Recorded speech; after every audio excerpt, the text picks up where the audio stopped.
savez, le Seigneur nous regarde chaque jour. Hein. Est-ce qu'on témoigne de lui? Est-ce qu'on proclame ses bontés à ceux qui ne le connaissent pas? Ouais, vous avez parfois, enfin, comme j'aime toujours le dire, je n'espionne personne. Amen. Mais parfois, il y a des chrétiens, eux, aujourd'hui, on a WhatsApp, aujourd'hui, il y a les réseaux sociaux, il y a tout. Amen. Les gens du monde, eux, ils propagent leurs choses. Eux, au travers de leurs choses, tu peux reconnaître l'identité de quelqu'un. Alléluia. Mais comment nous, en tant que chrétiens, on se cache?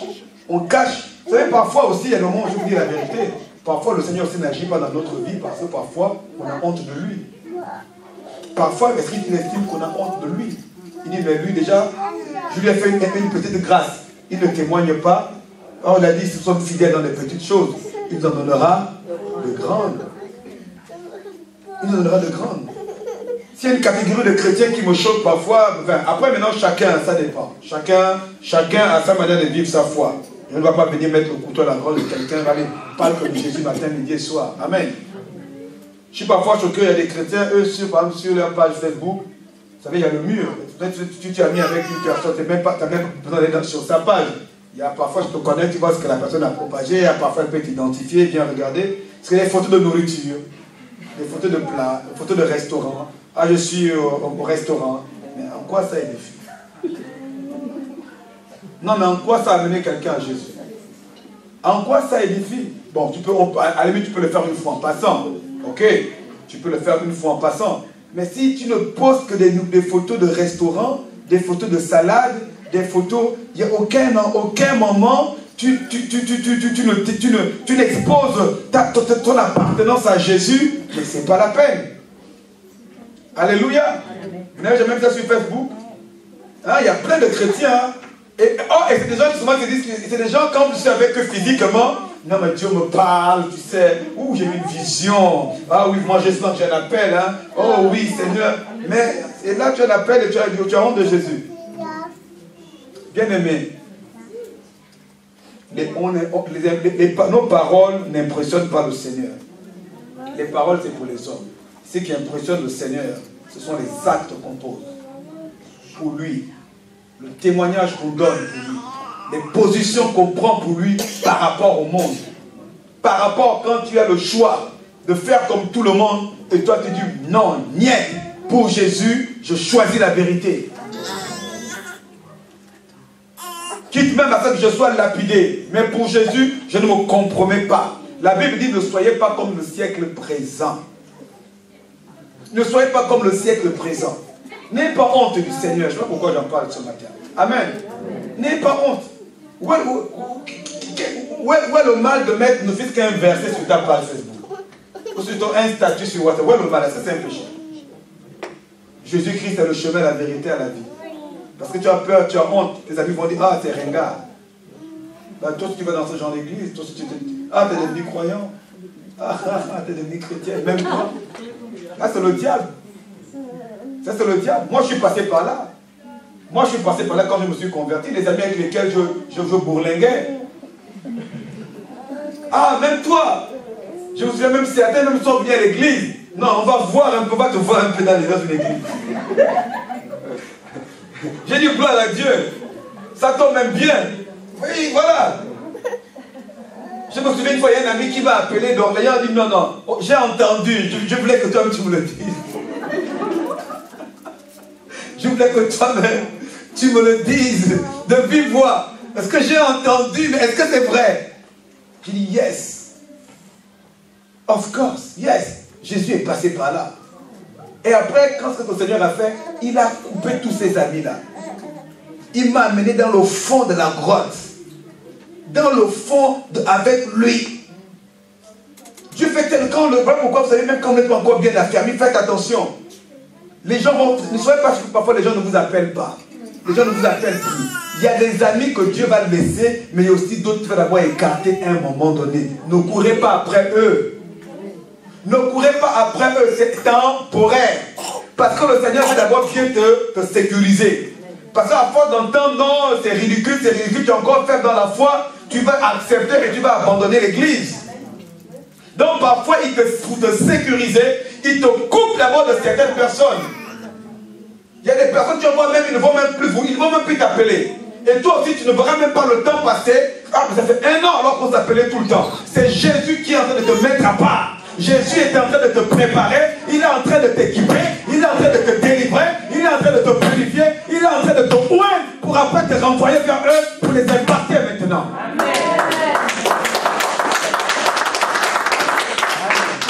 Amen. Alléluia. Vous savez, quand tu es né de nouveau, que tu es encore jeune dans la foi, reste, attache-toi. La Bible déclare, celui qui s'attache à Dieu a la paix. Il y a des chrétiens qui veulent jouer des gymnastes. Oh non, non, non, non, ce sont mes meilleurs amis. Mais tes meilleurs amis, ah bon? Mais qui est derrière tes meilleurs amis? Vous savez, une fois j'avais prêché, j'avais choqué les gens, une fois j'ai prêché sur l'amitié. Amen. L'amitié, il y a amitié et amitié. Amen, vous le savez, il y a amitié et amitié. Il y a amitié et amitié. Jésus lui-même nous montre l'importance de l'amitié. Ce n'est pas le message de ce matin.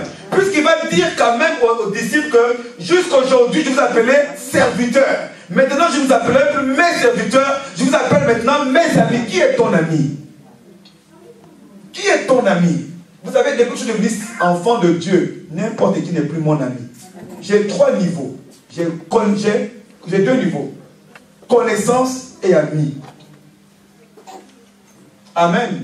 J'ai 2 niveaux, connaissance et ami, et après il y a les frères en Christ à Dieu nous. Amen.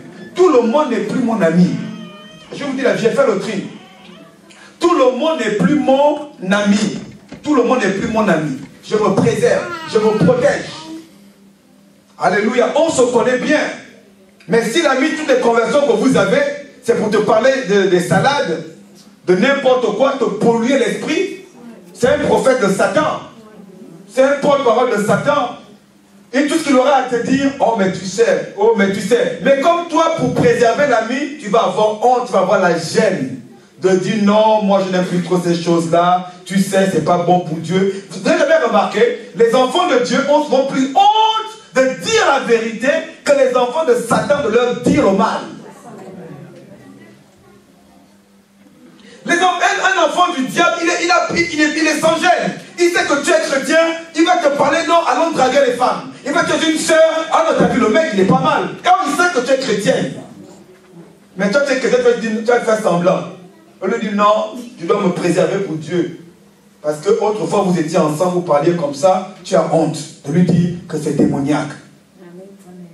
Tu as honte de lui dire que c'est démoniaque. Tu as honte de lui dire que ce n'est pas de Dieu, que non, moi je me sanctifie.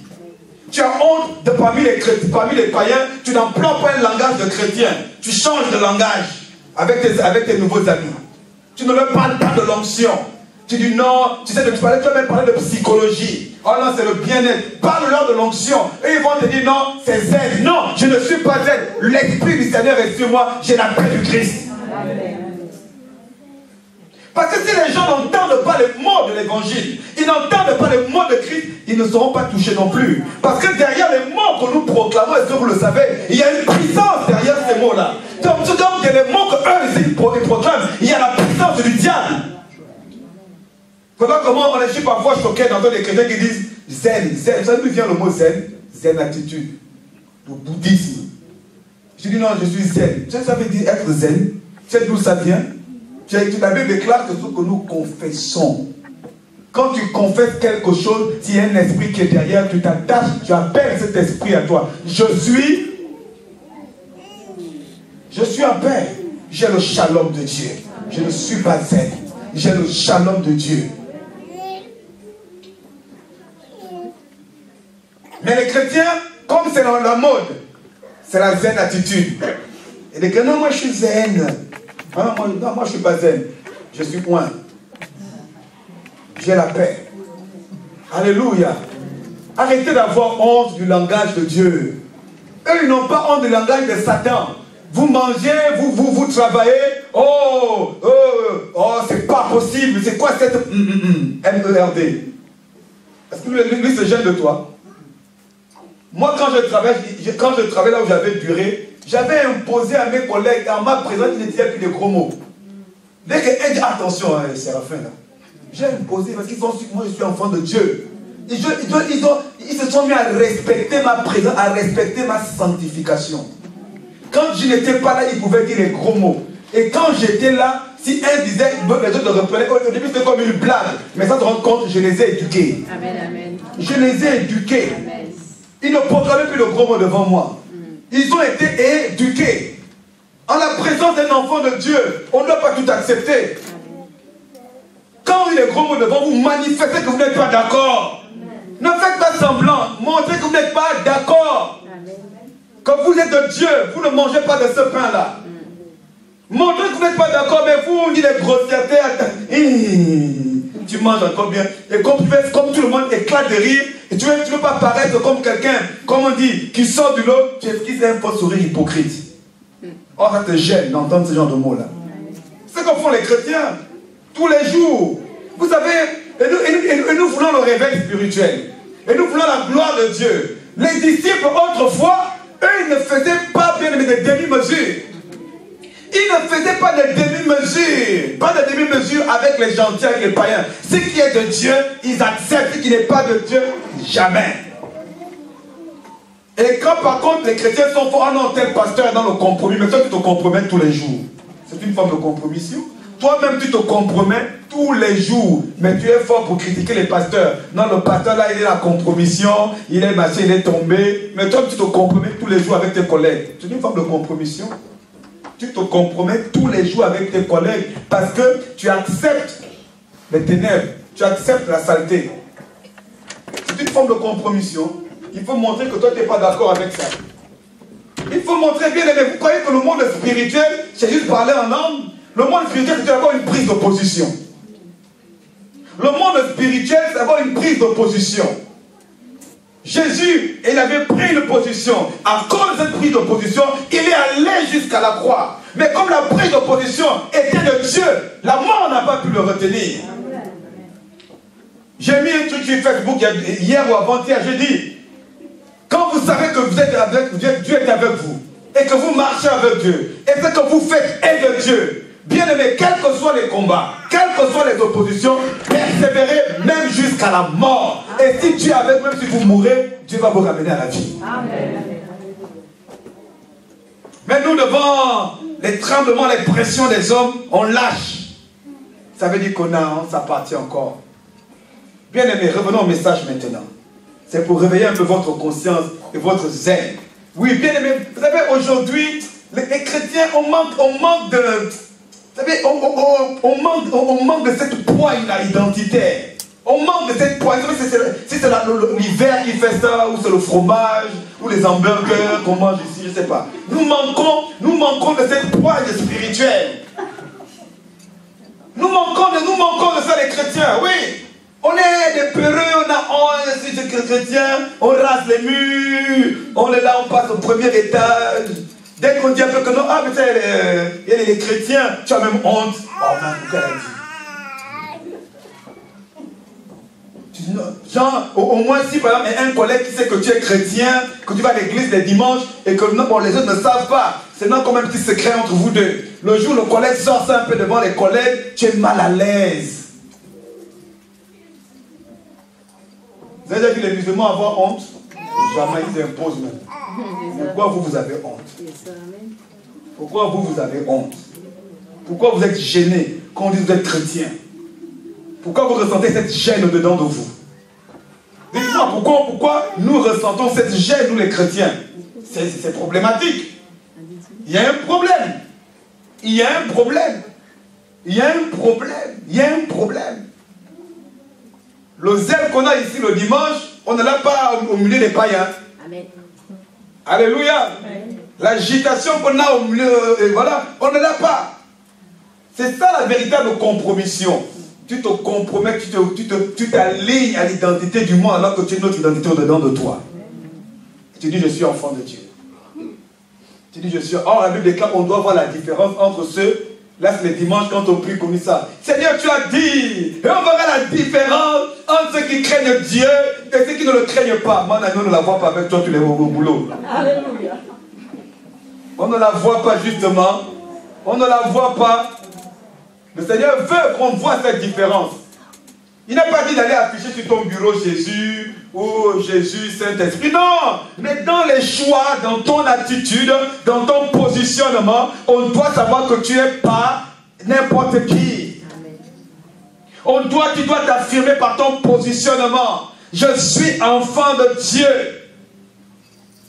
Je suis enfant de Dieu.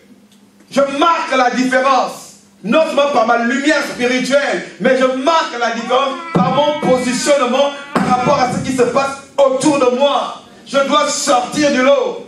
Voilà pourquoi, vous savez pourquoi Dieu a délivré Daniel? Parce que Daniel, justement, a pris position. On avait dit, à partir d'aujourd'hui, tout le monde doit venir adorer cette statue. Quiconque ne viendra pas l'adorer va mourir. David a dit, je suis un enfant d'Israël. Je suis un prince d'Israël. Je ne suis pas n'importe qui. Je suis en captivité. Je suis à Babylone. Mais je suis un descendant d'Abraham. Je n'adorerai pas cette statue. Et pourtant, il était en captivité. Parce que nous sommes en captivité ici. Il était en captivité. Donc, il y avait toutes les raisons pour qu'il se soumette. Il y avait toutes les raisons pour qu'il ait peur.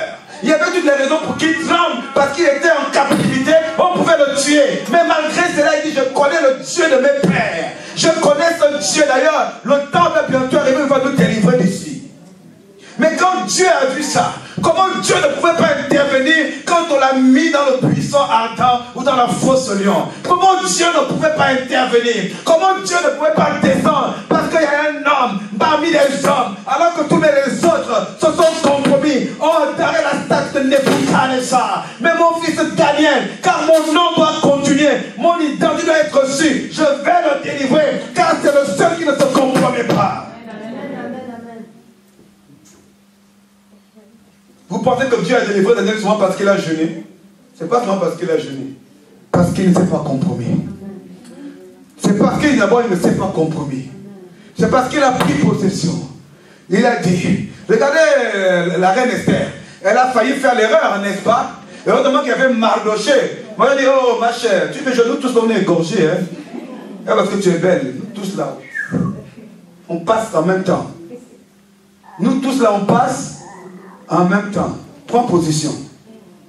Prends position, Esther. Arrête, prends position. Nous tous là, sinon on va tous y passer. On va tous être laminés. Voilà pourquoi beaucoup de personnes, l'ennemi a une supériorité sur vous. Le monde spirituel est très... Vous savez, le monde spirituel c'est un petit jeu. C'est un petit jeu. Quand tu as honte de Jésus à cause des gens qui sont qui proclament les choses du diable, quel combat spirituel tu vas faire contre Satan? Là, il t'a vaincu, là. En réalité, là, il t'a vaincu.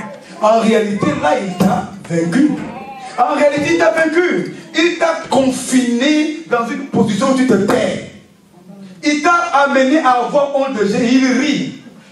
Il t'a amené à une position où tu ne vas pas dire Jésus est Seigneur ou je suis chrétien. Il n'y a rien que dire je suis chrétien. Où est le mal? Non, bien aimé, afficher, où est le mal? Comment nous avons honte? Amen. Alléluia. Alléluia. Alléluia. Bien aimé, les gens ne vont pas se convertir s'ils ne savent pas que Christ existe. Et s'il n'y a pas de gens, vous savez, contrairement à ce une fois j'étais surpris, hein, vous savez, dans mon ancienne entreprise, une Française de souche. Amen.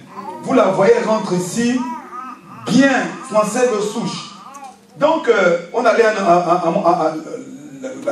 le dernier travail où j'ai travaillé, à la BNP, c'était ma commerciale. On allait à l'entretien. On va à l'entretien et elle commence à me dire, ah, tu vois, par le langage, elle trouve que je suis particulier, j'ai de l'assurance, alors qu'elle est panique. Elle me dit, c'est sûr que dans mon union, moi je crois en Dieu et tout ça. Elle dit, ah oui, c'est vrai, je comprends, ça ne m'étonne pas. Parce que vous voyez qu'il y a des gens qui croient, et là elle commence à s'ouvrir. Vous l'aurez vu, vous n'aurez pas cru. C'est là elle me dit qu'elle est musulmane. Comment elle est devenue musulmane? Une femme de ménage musulmane est venue à son travail, a commencé à lui parler du Coran. Elle rentre ici, française de souche, 100%. Elle est devenue musulmane parce qu'une femme de ménage est venue, n'a pas eu honte, comme toi et moi. Il y a beaucoup de Français de souche qui sont musulmans, mais souvent ils ne le disent pas. Dans vos entreprises, il y en a plein. Il y a beaucoup de Français que vous voyez là, parce qu'il y a des musulmans dedans. Mais ils ne disent pas à leur famille. Et nous, on est là, on a honte de Jésus. Beaucoup, vous voyez, il y a certains Français là, beaucoup. D'ailleurs, quand on voit les fichiers S, souvent quoi? Là, on a rattrapé des gens qui reviennent de Syrie. Parfois, c'est Jonathan Barbier, Jonathan Thomas. Parfois, non? Il y en a, non? Il y en a, n'est-ce pas? Mais pourquoi? Parce que nous, on s'est tués. Nous, on s'est tués. Mais il y avait un petit mot là, à ses côtés, qui lui a mis la pression. Amen. Tu lui as mis la pression, puisque on dit que on dit quand tu as faim, même ce qui est amer, tu manges. Quand tu as faim, même ce qui est amer, tu manges. Parce que l'esprit de l'homme a soif de la spiritualité. L'homme, selon la conception divine, l'homme est fait pour être spirituel d'abord. Donc tout être humain, même s'il ne croit pas en Dieu, aspire au monde spirituel, que vous le vouliez ou non. Mais seulement il va prendre la première chose qu'on va lui présenter. Voilà pourquoi si on lui présente un jour les cancars, il va être dans les cancars. On lui présente la franc-maçonnerie, il va être franc-maçon. On lui prépare la rose croix, il va être rosicrucien. On lui présente le bouddhisme parce que l'homme intérieur a besoin du monde spirituel. L'homme intérieur a besoin du monde spirituel. Mais sauf que là-bas, quand ils vont là-bas, ils n'ont pas de paix. Et je bénis Dieu pour notre frère qui est un ancien musulman. Ça va à la salle. Il s'est converti ici dimanche dernier. Acclamons Jésus. Amen. Alléluia. Il est revenu aujourd'hui. Je suis content de te voir. Amen. Vraiment, je te bénis. Le Seigneur l'a visité dimanche dernier. Il a accepté Jésus. Il est vraiment revenu aujourd'hui. Amen. Même il a dit waouh. Donc c'est ça Jésus. Amen. Alléluia. Il est là aujourd'hui. Gloire à Dieu. Le Seigneur, il a encore un travail à faire, évidemment. Mais c'est petit à petit, progressivement, et tu prêcheras l'évangile. Alléluia. On a besoin des ouvriers. Hein, la salle. Alléluia. Gloire à Dieu. Et que Dieu en bénisse aussi la sœur. Amen. Qui n'a pas eu de jour de Jésus là où elle habite. Elle a parlé de Jésus à la salle. Et c'est comment qu'à la salle est venue. Alléluia. Mais Jésus revient bientôt, donc fatiguons les oreilles aux gens. Ou bien, comment dire, ou bien. Puisque Jésus revient bientôt, donc fatiguons donc les oreilles aux gens, justement. Alléluia. Puisqu'il revient bientôt. Vous voyez, parfois nous ne sommes pas cohérents avec notre langage, avec notre discours. Jésus revient bientôt, mais qu'est-ce que tu fais? Puisqu'il revient bientôt, bien-aimé dans le Seigneur, bien-aimé, bien-aimé. De la même manière que tu as été touché, Jésus veut t'utiliser pour que tu aies touché quelqu'un d'autre. De la même manière dont tu as été délivré, Jésus veut te toucher pour que tu aies délivré d'autres personnes. Alléluia.